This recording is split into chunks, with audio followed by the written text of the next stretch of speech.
Welcome back to the C Sharp Absolute Beginner series. In the previous lesson, I think we looked at arrays.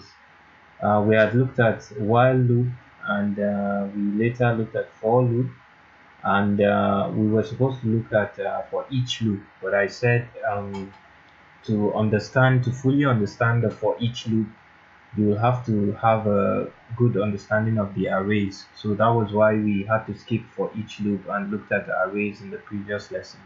So in this lesson, we are going to look at for each loop. But before I go into details of the for each loop, I'll just guide us through a little program because I feel it would be more beneficial for you to fully appreciate the use of the for each loop if you see how the for loop works on the program in the program we're going to write now. So since we understand the for loop, that's the for loop and the while loop, I usually see them as the same, but I think we'll just use the for loop in this lesson. Um, we're going to see how the for loop can be used to populate or access members of an array. That's the boxes in an array variable. We'll use a for loop to access it, and then after that we'll compare that to using a for each loop, because that's where the main use of a for each loop is. Okay, let's go ahead and open the previous yes, this is the previous program we just wrote when we looked at arrays. So in this program, if you remember, what we looked at is we saw how to declare an array. Yeah, we declared a float array and we gave it a name, my float array. So what you should know is names of variables like this can actually be anything. Okay, you can call it whatever you like. The only thing you can't name it is the keywords, reserved keywords. So keywords like float, int, static, program, no, not even program. Program is a class here, so it's actually not a keyword. Using, namespace, class. Most of the keywords are actually written in blue if you look at the highlights. So those are only the words or reserved keywords that you can't use as names of variables. Any other thing you can think of, you can use. Then obviously at the beginning I also mentioned you can't start the name of a variable with a number. So this my float array is the name of the variable we gave. That's the array variable, and we said this is how you initialize the array. You can give it you can tell the computer how many items the array can hold, and in this instance we're saying it can hold 5 items. And this is how you populate the array. So you can go one by one and actually populate the array, right? This is one way you can actually access this array, right? We're going to look at another way, because imagine if this array had 1,000 boxes, for example, 1,000 boxes. Does that mean we're going to go one by one, going my float 0 equals 2 my float 0 equals, then give it a number, my float 1 equals, give it a number? I mean, it doesn't it's just not practical, is it? It's not. The best way you can populate your array or access your array, that's supposing you have items inside those boxes. You want to retrieve them and use them for a calculation, or and put them back, or you could even just retrieve them and use them for a calculation. Not necessarily calculations, you could just retrieve them to use them for something else, right? The best way you can do that is by using the loop. Okay, that's where the for loop, the while loop, and the for each loop come into play. Okay, Now we're going to write a program. Okay, like I said imagine if this was 1000, right? It's not practical to go one by one, assigning or populating the boxes in your array, or retrieving items in your array. So in this program we're going to do something different. Instead of displaying only the item in box 4, that's the last box of this my float array, we're going to convert this program. So I'm going to remove this. Okay, I'll delete that. And what we want to do at this point is we want to display every single stored item, every stored item in every single box of this my float array. Okay, and we want to do it as efficient as possible. What I mean by that is, notwithstanding, right now there are only 5 items. Okay, we want to do it in such a way that it doesn't matter how many items are in that array. Even if the array contains 100 items, it's going to write it. It's going to be easy to display those items. Okay, now if you remember your for loop, so we're going to start with a for loop. The for loop looks like this. I'm going to start with for, and then I open my normal brackets. Inside my normal bracket, I'm going to declare an integer which I'm going to use as the starting index. Okay, what you should know is, if you declare an integer, right? Suppose I declare an integer, like let's call that integer index. Now this index is just a name of a variable, right? It doesn't matter. I could have called it I if I like. I can call it in. Okay, but it's all okay. I can't call it in because in is actually a reserved keyword, as you see here. Where in fact we're going to see the in keyword when we treat for each loop. So I can call it ind, I can call it inde, I can call it index. It doesn't matter, but the general rule you should follow, or guidelines you should follow. So it's not really a rule per se. It's more like a guideline, a convention of coding. Always make sure the names of your variables actually make sense, like they speak to you. Okay, not just speak to you, they also speak to the next programmer. Because if you're the programmer that writes a particular code, there's no certainty that you're going to be the programmer that maintains that code. So it's always good to keep your code sensible, right? You give your variables good variable names that once any other programmer looks at it, he knows, oh, okay, this is what you're trying to achieve here. So we're going to call this variable index, because it's going to serve as our index. That is going to serve in place of this 0, 1, 2 we're going to be writing. Okay, because these are the indices, right? So we're going to say index, we're going to assign 0 to it, meaning at the beginning we're going to set index to be 0. Okay, this is going to be the only initialization statement. Remember, before loop you have the initialization statement, and then I'm going to put a semicolon because I don't have any other initialization statement to follow it. Next, we're going to have the Boolean expression. So that's the condition that as long as that condition remains true, this loop should keep going. So now the condition I'm going to use is my float. Okay, this is going to freak out some of you, but just bear with me because I know we haven't treated this yet. But for now, I think the best thing you should do is just take it as I'm giving it. Okay, don't fuss too much about it. Later on, when we look at classes, when I say classes, I always mean this class. Okay, in object-oriented programming, there's the concept known as class.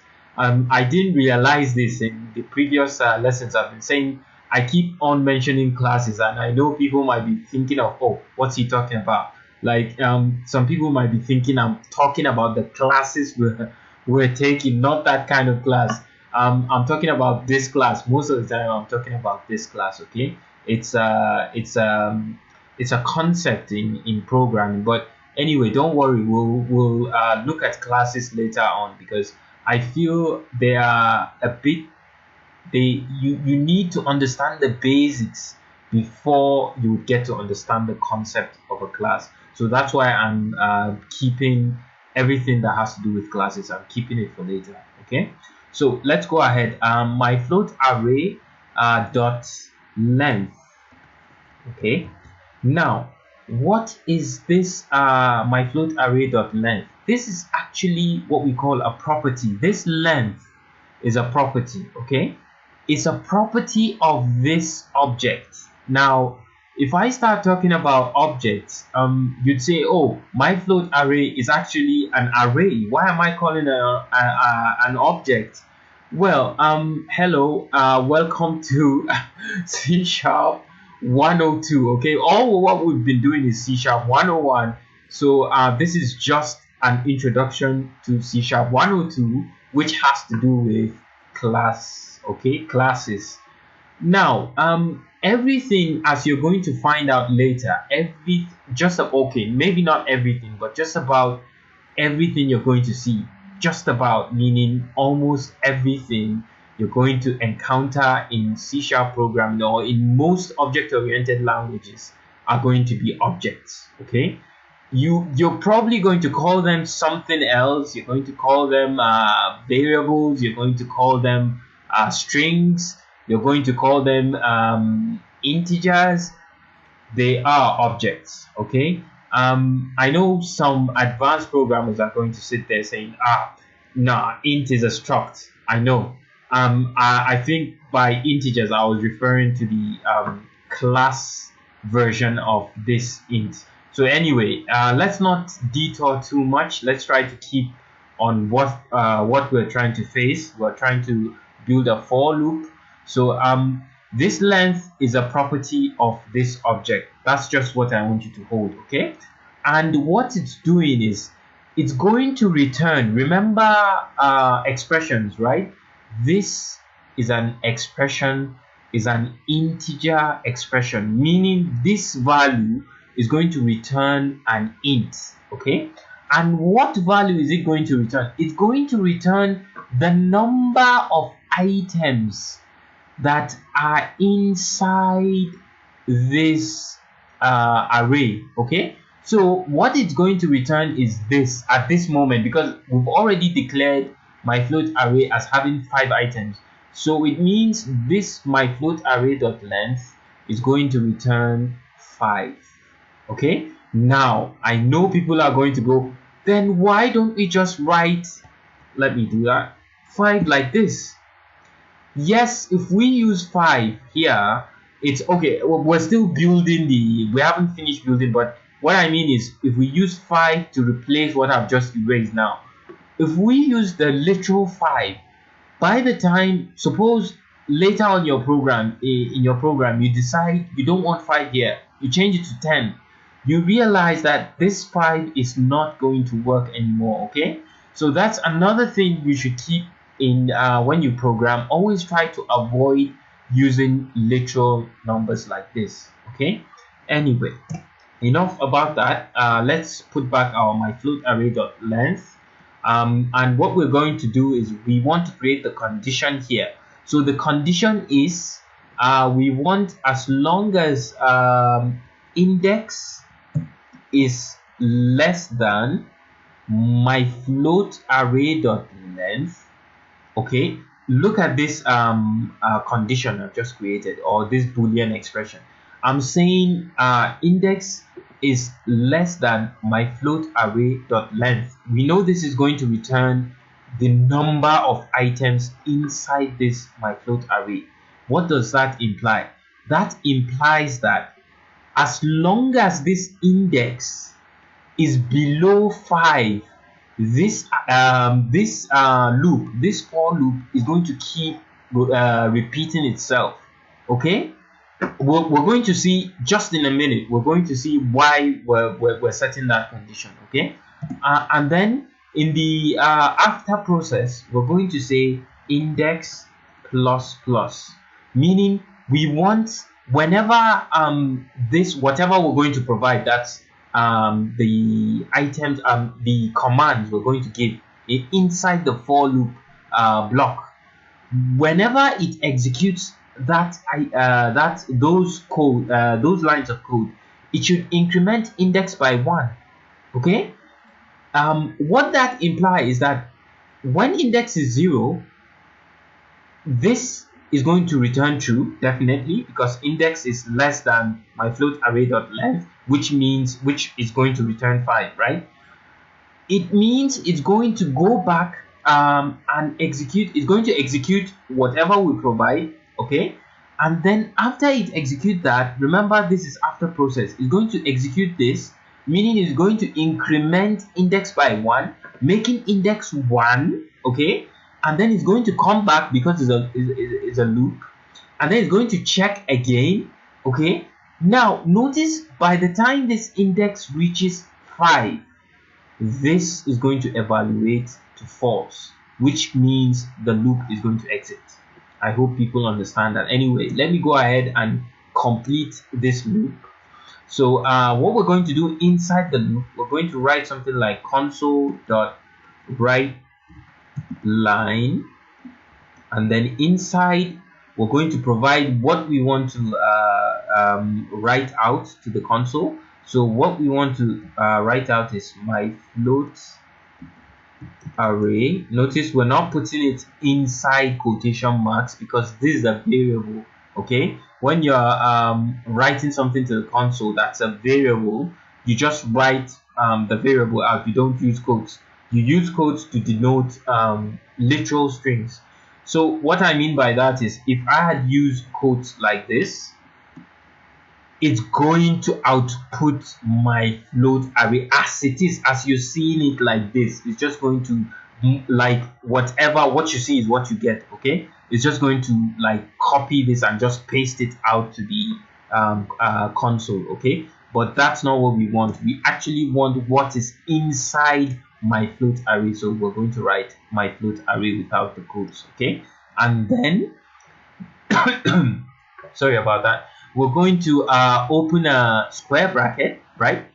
And then inside the square bracket, remember the square bracket is saying which index, okay, which part of my, remember my float array is an array and it has so many boxes in it. It has box 0, box 1, box 2, box 3, box 4. Okay, which box should it display? Okay, the value of which box should it display? We want the value of box index. Do you see what we've just done? Now, by saying it should output the value of box index, and remember index contains a number which is int. Now when it comes in for the first time, index is 0, so it's going to say it should write my float array 0. Okay, by the time it goes back to repeat this loop, index has been incremented by 1, meaning index is going to be 1, and index is less than my float array dot length is going to return true because 1 is less than 5, which means it's going to for the second time when it comes to output this, it's going to output whatever is in my float array 1.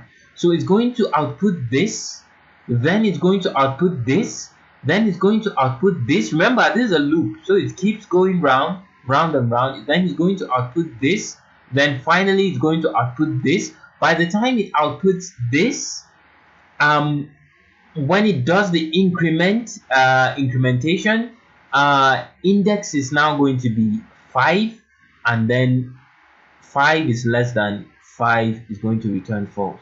Okay, now believe it or not, we have actually finished this program. We don't need anything else.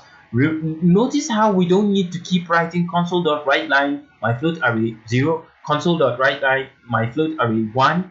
You understand what I mean? And you don't have to keep writing repeating yourself. the loop actually does the work for you, and you've provided all these controls: the initialization statement, the condition, and the after statements. Those are going to be your controls in controlling, in predicting, or in controlling what gets outputted, output on the console. Okay, now let's just go ahead and run this program just to see what happens. Okay, so I've clicked on play, and there we have it. Notice what happens. With only one console.writeLine command, I'm able to execute it 5 times. 1, 2, 3, 4, 5. And each time I'm executing this console.writeLine, I'm actually printing out, or I'm actually outputting to console the content of that array. Okay, that my float array. Okay, I hope this makes sense. So I just did this using a for loop. Okay, now I'm going to terminate this. So we've seen how you can do that. By the way, if this my float array was 10 or 100 or 1,000, what happens to this section of our code? Guess what?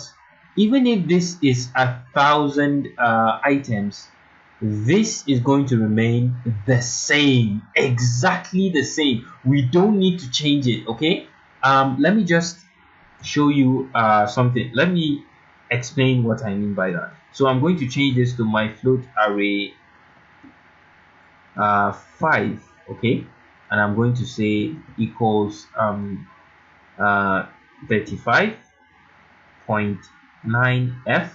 okay, and then I'm going to change this to 6, since now my float array is going to be 6. Now my question is, remember this was 5. Okay, now I've changed this to 6 and I've made the correction here. What do I need to do to this for loop in order to rectify it so it accurately prints out all these items, including item 5? Now the answer is nothing. I do not need to make changes to this for loop. Okay, that's how powerful using when you write good code, good enough code, using this my float array.length. Now that shows you the reason why we use .length here.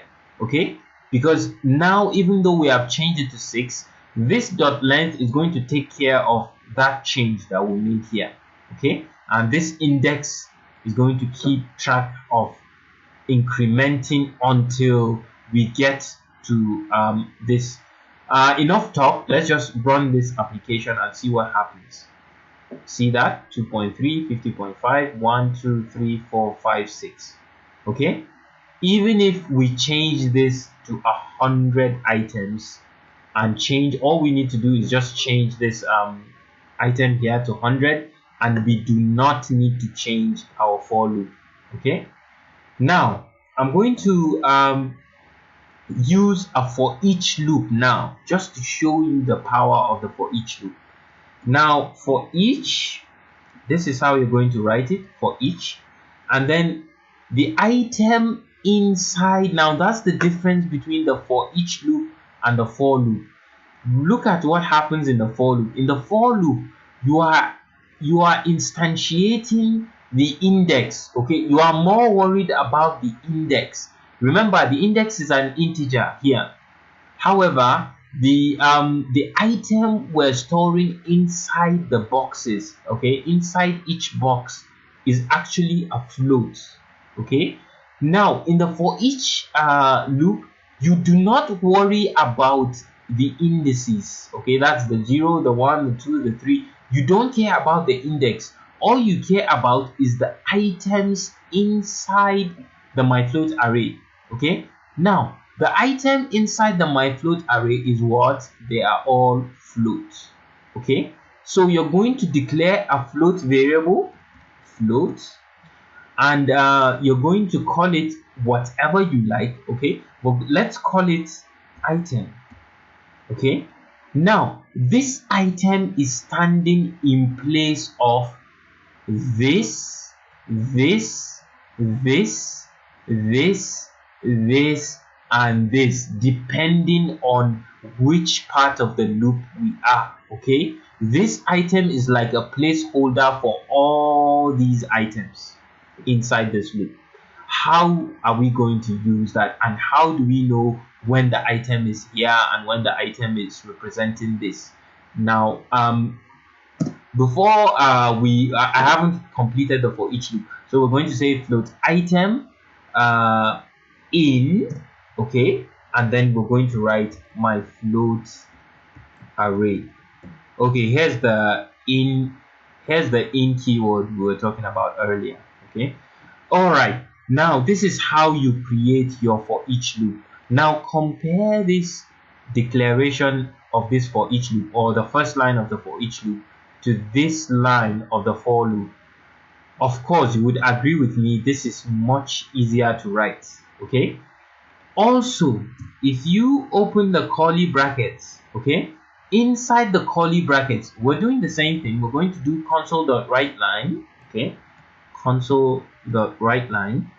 However, inside here all we're going to do is item, and that's it. Okay, that is it. And let me explain what's going on here. I just want you to see how powerful this for each loop is. Believe it or not, this for each loop does exactly the same thing as this. Okay, the only difference is this is taking care of the indices, the index. It's using the index to pick out each item. Okay, however, in the for each loop you are more concerned with the items that are stored inside the myFloat array themselves. Okay, this float is declaring an item, which is a variable, right? This is a declaration of a variable. Now you're saying float item in myFloat array, meaning for each item, that's for each item here inside this myFloat array. Now it means that this loop, by just writing this for each float item in myFloat array, this loop is going to loop the number of times the number of this myFloat array items are contained. Okay, meaning it's going to loop 6 times. Okay, each time, in each iteration, that's when it comes for the first time, this item is going to represent this.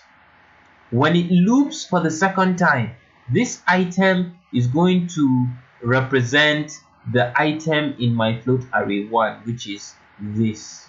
Okay, when it comes in for the third time, item is going to represent this. When it comes for the fourth time, item is going to represent this, like that until it reaches the 6th time, and item is going to represent this. Okay, let's go ahead and run this program and we'll see whether it's going to work. Okay, don't forget, this for loop is going to work first. After displaying the results, then this for loop is also going to work its magic, and we'll see the results. So let's go ahead and play the program. Okay, so this is 2.3 50.5. remember, this is all the workings of the first for loop. So these are the workings I've highlighted. These are the workings of this loop, and then after this, the next set of results, that's from here to here, is the output of this loop, is the working of this for each loop. So if you look at it, they do exactly the same thing. However, if you look at the code, the line or the number of let's say how complicated the code is, the for each loop is much more simpler and compact than the for loop. Okay, and if you remember, the for loop was much more simpler and compact than the while loop. So anyway, that doesn't mean that you should always use the for each loop. Obviously, the for each loop is much more compact. However, there are cases where you actually need a for loop. Okay, the for each loop allows you to go into every single item of your array. However, the for loop gives you that control. Remember, you're using the index, so it gives you that control in such a way that you can actually skip. Okay, you can decide to go into, okay, let me take every single even index. You can take 0 to 4 here by simply doing, instead of doing plus plus, you can say index plus equal to plus equal to 2. Remember what this means. This means that index should be incremented by 2. So instead of incrementing index by 1, you are incrementing index by 2. And if you run this program like this, in fact, let's go ahead and run it. Watch what happens.